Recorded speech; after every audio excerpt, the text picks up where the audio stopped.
नमस्कार। मैं ज्योतिष आचार्य डॉक्टर प्रदुमन्य दास सभी धर्मम प्राण भक्तों को शुभकामना और मंगल कामना करता हूं। आज हम भागवत गीता का एक अध्याय का श्लोक संख्या 32 का मूल भावार्थ का विश्लेषण का वर्णन करेंगे। कृपया ध्यान पूर्वक आस्था के साथ जुड़े रहिए। न कांक्षे विजयम कृष्ण न च राज्यम सुखाणि च किन्नो राज्येण गोविंद किम भोगैर्जीवितेन वा। इस श्लोक का सार अत्यंत मार्मिक और गूढ़ है।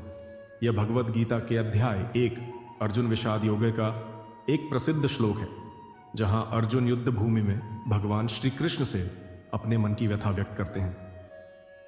यह श्लोक अर्जुन की उस मानसिक स्थिति को दर्शाता है जब वह युद्ध के मैदान में अपने कर्तव्य और अपने भावनात्मक द्वंद्व के बीच फंसा हुआ है। अर्थ: अर्जुन कहते हैं, हे कृष्ण, मुझे न तो युद्ध में विजय की इच्छा है, न राज्य की और न सुखों की। मेरे लिए यह सब कुछ निरर्थक है। मुझे इन सब का कोई भी महत्व नहीं है। जब तक मेरे प्रियजन जीवित हैं, तब तक इन भौतिक वस्तुओं का क्या मूल्य है। श्लोक का विश्लेषण: अर्जुन की मानसिक स्थिति। इस श्लोक में अर्जुन का मनोदशा दर्शाई गई है। युद्ध भूमि में जहां सभी सेनाएं अपनी अपनी जीत की योजना बना रही थीं, अर्जुन की आत्मा युद्ध और राज्य की भौतिक महत्वता से उकताई हुई थी। वह अपने स्वजन, गुरु और अन्य संबंधियों की मृत्यु को लेकर चिंतित थे और इस कारण युद्ध की विजय और राजधर्म से उन्हें कोई मतलब नहीं था। कृष्ण से संवाद: अर्जुन ने कृष्ण से कहा कि अब वह किसी भी भौतिक सुख या विजय की कामना नहीं करते हैं। उन्हें राज्य की आवश्यकता नहीं है, क्योंकि उनका जीवन इन सभी सांसारिक वस्तुओं के मुकाबले अपने प्रियजनों की सुरक्षा और अस्तित्व को अधिक महत्वपूर्ण मानता है। अर्जुन का यह विचार उन सभी व्यक्ति प्रेरित विचारों से ऊपर है जो युद्ध के दौरान अक्सर आकर एक सैनिक के मन को घेर लेते हैं। किंतु क्यों नहीं विजय, राज्य और सुख?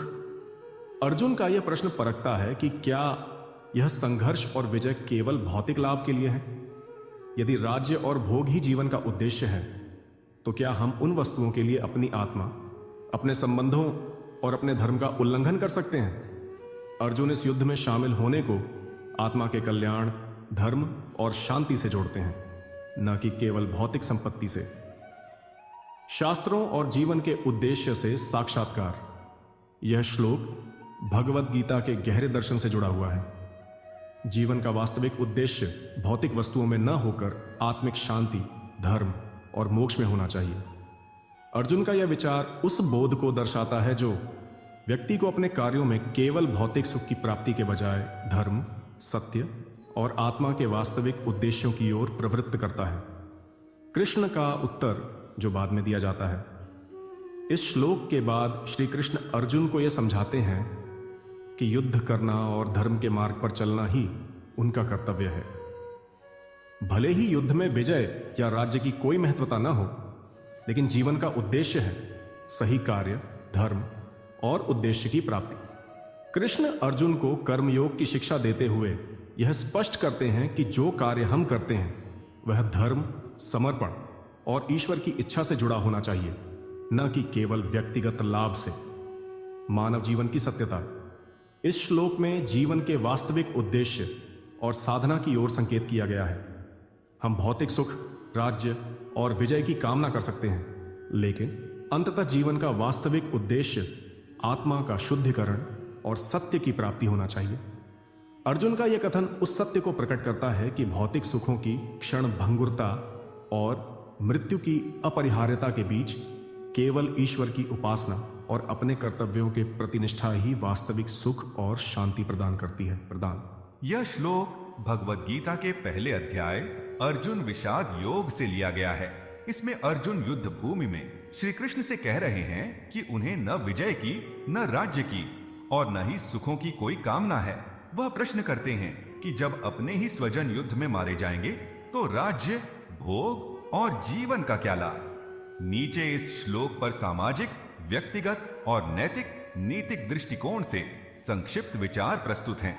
सामाजिक दृष्टिकोण। इस श्लोक में अर्जुन की बातों को हम समाज के संदर्भ में देख सकते हैं। अर्जुन का यह विचार सामाजिक बंधन और संबंधों की महत्वता को प्रदर्शित करता है। वह सोचता है कि सामाजिक ताने बाने और व्यक्तिगत संबंध किसी भी भौतिक लाभ से अधिक मूल्यवान होते हैं। यहां तक कि राज्य और विजय का मूल्य तब समाप्त हो जाता है जब अपने ही रिश्तेदार और मित्र मर जाते हैं। इसका गहरा सामाजिक संदेश यह है कि आजकल के भौतिकवादी समाज में हम बहुत अधिक संपत्ति, यश और सत्ता की प्राप्ति में लगे रहते हैं। लेकिन क्या इन सब का कोई वास्तविक अर्थ तब होता है जब हमारे रिश्ते और संबंध टूट जाते हैं? अर्जुन का यह आंतरिक संघर्ष समाज को यह समझाने का प्रयास करता है कि मनुष्यता और रिश्तों की अहमियत को कभी नहीं भूलना चाहिए। व्यक्तिगत दृष्टिकोण। व्यक्तिगत स्तर पर अर्जुन का यह श्लोक आध्यात्मिक संकट और व्यक्तिगत संघर्ष को दर्शाता है। अर्जुन खुद को एक श्रेष्ठ योद्धा के रूप में देखता था, लेकिन युद्ध के मैदान में जब वह अपने ही रिश्तेदारों से युद्ध करने के लिए खड़ा हुआ तो उसकी अंतरात्मा ने उसे रोक लिया। यह संघर्ष केवल अर्जुन का नहीं बल्कि हर व्यक्ति का होता है जब उसे अपने स्वार्थ और कर्तव्य के बीच चयन करना होता है। अर्जुन का यह श्लोक हमें यह सोचने के लिए प्रेरित करता है कि क्या जीवन में हमारी प्राथमिकताएं सही हैं? क्या हम अपने रिश्तों और आत्मसम्मान को सच्चे सुख के रूप में स्वीकारते हैं या भौतिक वस्तुओं को अधिक महत्व देते हैं? व्यक्तिगत दृष्टिकोण से यह श्लोक हमें यह सिखाता है कि मनोबल और संयम की महत्वपूर्ण भूमिका होती है।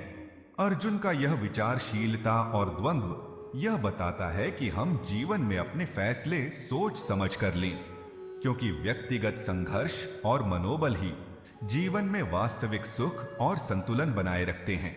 नैतिक दृष्टिकोण। नैतिक रूप से यह श्लोक धर्म और अधर्म के बीच संघर्ष को दर्शाता है। अर्जुन यह महसूस करता है कि यदि युद्ध के परिणाम स्वरूप उसके अपनों की मृत्यु होगी तो वह विजय और राज्य के रूप में प्राप्त होने वाले भौतिक लाभ को कोई महत्व नहीं देता। यह स्थिति अर्जुन को यह सिखाती है कि सत्य, न्याय और धर्म से परे कोई कार्य करना नैतिक रूप से गलत है। इसका संदेश यह है कि हमें अपने कर्तव्यों का पालन करते समय मानवता और नैतिक मूल्यों को कभी नहीं छोड़ना चाहिए।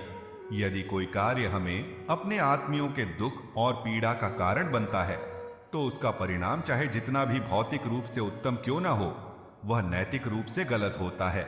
इस श्लोक में अर्जुन का यह विचार नैतिकता की उस अवधारणा को पुष्ट करता है कि हमें सत्य और धर्म के मार्ग पर चलना चाहिए, न कि केवल अपने स्वार्थ और भौतिक सुख के लिए किसी भी प्रकार के अन्यायपूर्ण कार्य को करना चाहिए।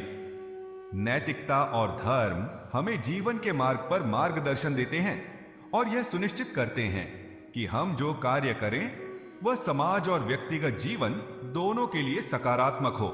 समाज में उपयुक्तता और शांति की आवश्यकता।